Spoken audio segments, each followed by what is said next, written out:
Damai sejahtera dari Allah Bapa yang melampaui segala akal, itulah yang memelihara hati dan pikiranmu di dalam nama Yesus Kristus Tuhan kita. Amin. Horas, Shalom. Saudara-saudara kekasih, adapun firman Tuhan yang mau kita terima pada hari Minggu ini adalah yang tertulis dalam Injil Markus pasal 12 ayat 28 sampai ayat yang ke-34. Demikian tertulis. Lalu seorang ahli Taurat yang mendengar Yesus dan orang-orang Saduki bersoal jawab dan tahu bahwa Yesus memberi jawab yang tepat kepada orang-orang itu, datang kepadanya dan bertanya, "Hukum manakah yang paling utama?" Jawab Yesus, "Hukum yang terutama ialah, dengarlah, hai orang Israel, Tuhan Allah kita, Tuhan itu Esa. Kasihilah Tuhan Allahmu dengan segenap hatimu, dan dengan segenap jiwamu, dan dengan segenap akal budimu, dan dengan segenap kekuatanmu. Dan hukum yang kedua ialah, kasihilah sesamamu manusia seperti dirimu sendiri. Tidak ada hukum lain yang lebih utama daripada kedua hukum ini." Lalu kata ahli Taurat itu kepada Yesus, "Tepat sekali Guru, benar katamu itu, bahwa Dia Esa, dan bahwa tidak ada yang lain kecuali Dia.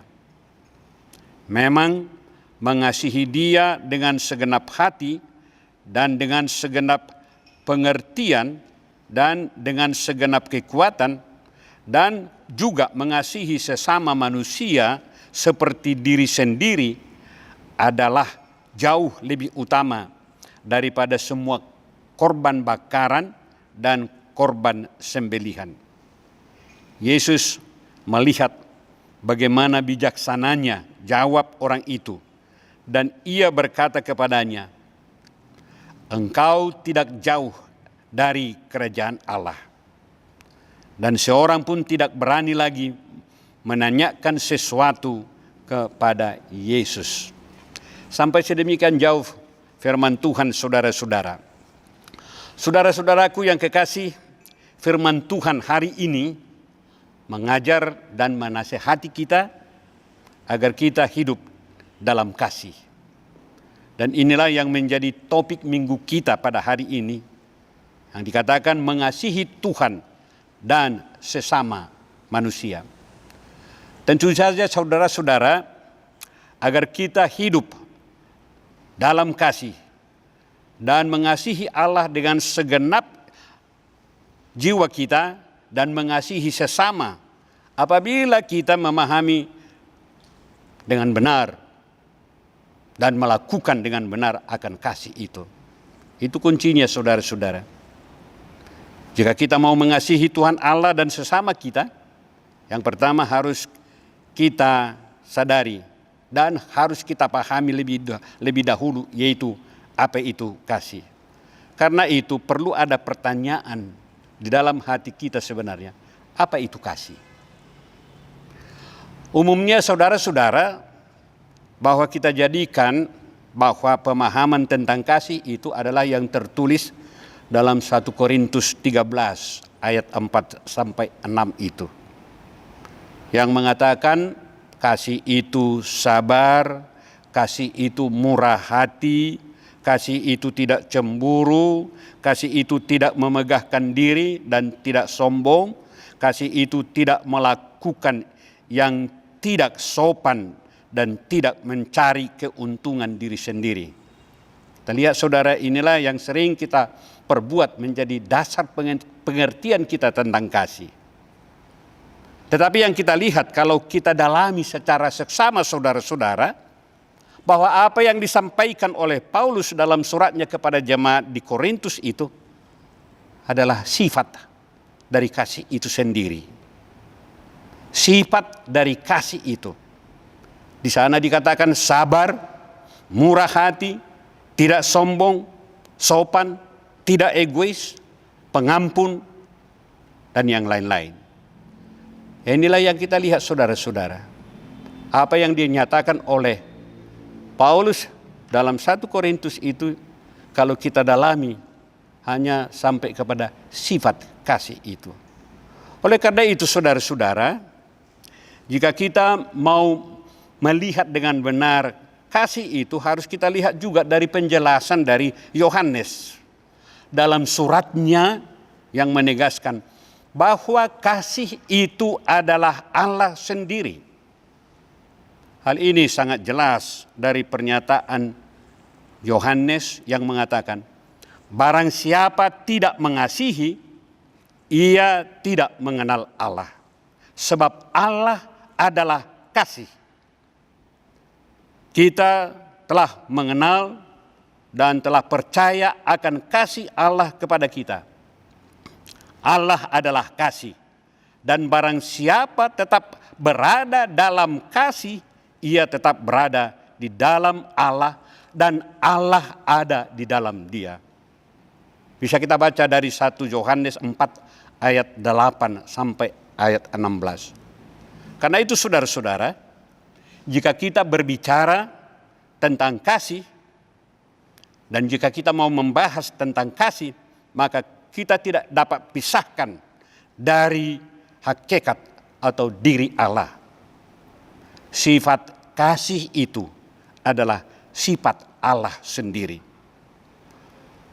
Adalah kurang benar saudara-saudara, jika kita berbicara tentang kasih, tetapi jauh dan tidak ada hubungannya dengan Allah.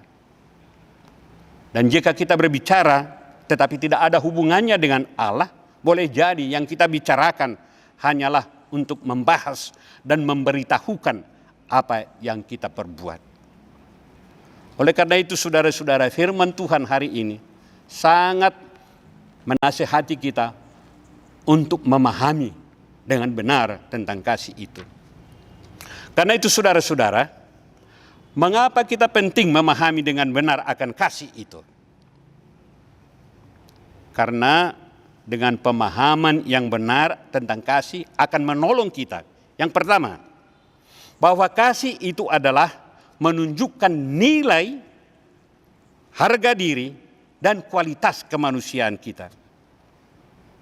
Itu saudara-saudara, nilai dan harga kemanusiaan kita, nilai dan kualitas kehidupan kita bukan tergantung kepada harta, bukan tergantung kepada kehormatan, bukan juga tergantung kepada kemakmuran, dan tergantung tuhagabeon, hamoraon, hapistaran, manang hasangapun. Tetapi kasih itu adalah ada di dalam Allah sendiri. Tanpa kasih, saudara-saudara, nilai dan kualitas kehidupan kita adalah lebih rendah dari makhluk yang lain. Hal ini sangat jelas dikatakan oleh Paulus dalam 1 Korintus 13 ayat 1 itu. Sekalipun aku dapat berkata-kata dengan semua bahasa manusia dan bahasa malaikat, tetapi jika aku tidak mempunyai kasih, aku sama dengan gong berkumandang dan canang yang gemerincing. Itu kita lihat saudara-saudara. Dan selanjutnya dikatakan lagi, apabila aku tidak mempunyai kasih, artinya aku tidak mempunyai nilai apa-apa. Itu yang pertama kita lihat saudara-saudara. Dan yang kedua saudara-saudara, dengan pemahaman yang benar tentang kasih, menolong kita bahwa kasih itu menunjukkan bahwa kita ini adalah sebagai pengikut Tuhan dan orang yang percaya kepada Allah dan menjadi pewaris kehidupan yang kekal.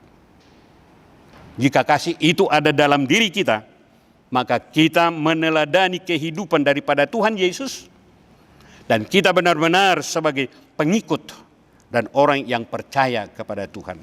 Itu yang kedua saudara-saudara. Dan yang ketiga saudara-saudara, jika kita benar memahami tentang kasih itu, itu menolong kita, bahwa kasih itu menjadi pegangan kita, modal kita menuju ke kehidupan yang kekal.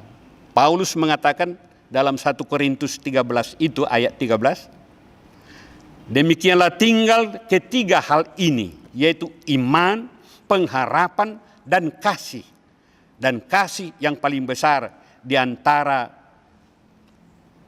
hal ini, saudara-saudara, itu yang dikatakan. Kenapa kasih itu yang paling besar? Karena iman itu akan kita tinggalkan juga, pengharapan juga akan kita tinggalkan. Tetapi kasih itu akan terus kita bawa sampai ke kehidupan yang kekal. Dan yang terakhir, saudara-saudara, jika kita benar-benar mengenal dan tahu akan pemahaman kita tentang kasih itu, bahwa kasih itu menjadi bukti dari kedewasaan dan kematangan iman kita, kedewasaan kepribadian kita. Oleh karena itu, saudara-saudara, jika kita benar memahami akan kasih, maka firman Tuhan juga menuntut kita dan mengajari kita hal-hal yang harus kita lakukan dalam kehidupan ini. Apa itu? Mari kita lihat, saudara-saudara. Yang pertama, menjadikan kasih itu menjadi pedoman dan pengikat di dalam semua perjalanan kehidupan kita. Jadi kasih itu menjadi pedoman kita, menjadi pengikat dalam semua perlakuan dan tindakan kita dalam perjalanan kehidupan ini. Sebagaimana dinasihatkan Paulus yang mengatakan, dan di atas semuanya itu, kenakanlah kasih sebagai pengikat yang mempersatukan dan menyempurnakan. Itu yang pertama, saudara-saudara, yang harus kita lakukan. Kita buat kasih itu menjadi pedoman dan pengikat di dalam kehidupan kita. Dan yang kedua, saudara-saudara, apa yang harus kita lakukan? Yaitu melakukan dan menegakkan keadilan dalam sepanjang kehidupan kita. Melakukan dan menegakkan keadilan itu mempunyai arti bahwa kita mempunyai kasih mendahulukan apa yang menjadi hak Allah dan apa yang menjadi hak sesama. Memberikan kepada Allah apa yang menjadi hak Allah. Tentu saja, saudara-saudara, Yesus mengatakan dalam firman Tuhan hari ini, kasihilah Tuhan Allahmu dengan segenap hatimu dan dengan segenap jiwamu dan dengan segenap akal budimu dan dengan segenap kekuatanmu. Seluruh hidup kita ini kita perbuat hanya untuk membesarkan dan memuliakan Tuhan. Inilah membuktikan bahwa kita mengasihi Allah. Mengasihi Allah dengan segenap hati, segenap jiwa, segenap akal budi, dan dengan segenap kekuatan kita. Ini mempunyai arti bahwa segala perintah Tuhan kita lakukan hanya untuk kemuliaan dan kebesaran nama Tuhan. Kemudian kita menegakkan keadilan jika kita memberikan kepada sesama apa yang menjadi hak sesama kita. Tuhan Yesus mengatakan, kasihilah sesamamu manusia seperti dirimu sendiri. Artinya, saudara-saudara, mengasihi sesama manusia berarti kita harus mau menolong, memberikan, dan mengangkat harkat kemanusiaannya. Menolong mereka keluar dari kesulitan dan tantangan yang dihadapi. Memberikan penghiburan jika mereka menghadapi duka cita. Inilah yang harus kita lakukan, saudara-saudara. Yang pertama, bahwa kita harus membuat Allah itu di atas segalanya. Karena itu, saudara-saudara, jika kita melakukan kasih itu dengan benar dan kita membuat itu menjadi pedoman hidup kita, dampaknya sangat luar biasa. Firman Tuhan sangat jelas menyatakan, jika kita melakukan kasih dan dalam bentuk keadilan, maka kita akan beroleh kedamaian dan sukacita. Firman Tuhan mengatakan, di mana ada kasih, di mana ada keadilan dan kebenaran, di situ akan tumbuh damai sejahtera. Dan akibat keadilan, akibat kebenaran, akan terdapat ketenangan dan ketenteraman untuk selama-lamanya. Yesaya 32 ayat 17. Kemudian hal yang akan kita peroleh jika kita benar-benar memahami dengan kasih itu dan kita melakukannya, bahwa kita berada dalam kerajaan Allah. Kita menjadi pewaris kerajaan Allah. Tuhan Yesus mengatakan, engkau tidak jauh dari kerajaan Allah. Oleh karena itu saudara-saudara, kasih itu adalah Allah sendiri. Karena itu, mari kita mengasihi Tuhan Allah dan mengasihi sesama manusia. Kita berdoa. Terima kasih Tuhan, firman-Mu sudah mengajar kami kembali, menasihati kami kembali, supaya kasih itu ada di dalam diri kami. Kasih itu adalah Allah sendiri. Karena itu firman-Mu mengajak kami, supaya kami membuat itu menjadi hukum yang utama dan terutama. Mengasihi Allah dengan segenap hati, dengan segenap jiwa, dengan segenap akal budi, dan dengan segenap kekuatan kami. Dan juga Tuhan menasihati kami untuk mengasihi sesama kami manusia seperti diri kami sendiri. Jika kami melakukan itu, bahwa kami telah menuruti hukum Tuhan dan kami menjadi pewaris kehidupan-Mu. Bapa di sorga, tolong jemaat-Mu, tolong kami yang mendengarkan firman-Mu ini tetap di dalam kasih, tetap di dalam Engkau, supaya kami menyatakan itu dalam semua tindakan dan perilaku kami. Terima kasih Tuhan, di dalam nama Yesus Kristus kami berdoa dan mengucap syukur. Amin.